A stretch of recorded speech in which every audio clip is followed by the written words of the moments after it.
চট্টগ্রামের ফটিকছড়িত জুলাই আন্দোলনত আহত 11 জনরে এককালীন আর্থিক অনুদানের চেক দিয়া হয়। উপজেলা প্রশাসন এবং সমাজসেবা কার্যালয়ের আয়োজনে জুনের 7 তারিখ বুধবার দুপুরে মুক্তিযোদ্ধা জহুরুল হক হলদারজি এই চেক বিতরণ করা হয়।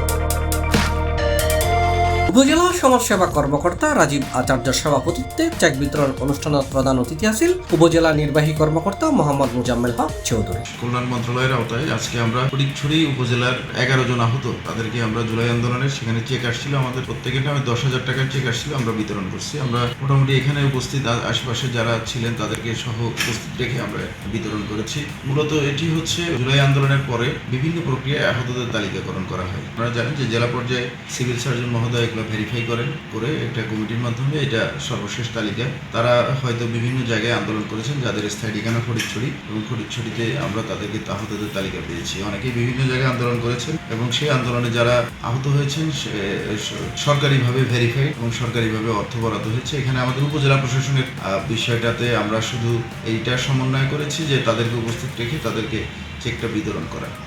যারা আহত তাদেরকে আশ্বস্ত করা হয় এই প্রথমবার তাদেরকে যে অনুদান চেকগুলো বিতরণ করা হয়েছে, ভবিষ্যতে হয়তো আরও যখন অনুদান আসবে ওইগুলোকে জানানো হবে এবং ওনারা যে তাদের ত্যাগের স্বীকৃতি স্বরূপ তাদের এই অনুদানগুলো প্রদান করা হয়।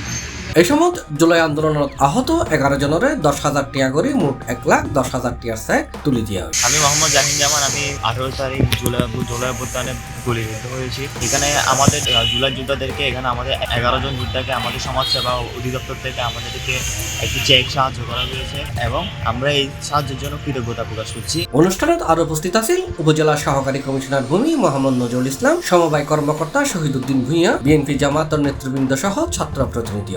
দেরি হইলেও মানে আর জুলাই আন্দোলন আসতে বাইয়া করে আর একদিন পড়াইয়েরও তারালে কিছু অনুদান ব্যবস্থা করেন দিল্লি সরকারের পক্ষ থেকে আসলে বিশেষ করে ধন্যবাদ জানাই এই মহোদয় করছিলেন এবং সুনির্দিষ্ট কর্মকর্তা করলেন। আসলে তারা তো আরও বহু কিছু ধরনের দরকার, বহু কিছু করা উচিত। এই যে আরা তো হইলে বেশি কিছু সরকারের নগরে আরা দাবি জানাই যায় তারার প্রতি যেন সবসময় সুনজর থাকে। দেশের মানুষ প্রায় জুলাই অভ্যুত্থানকারীদেরকে আহতদেরকে বলে গেল, কিন্তু তারা এখনো বলে নেই।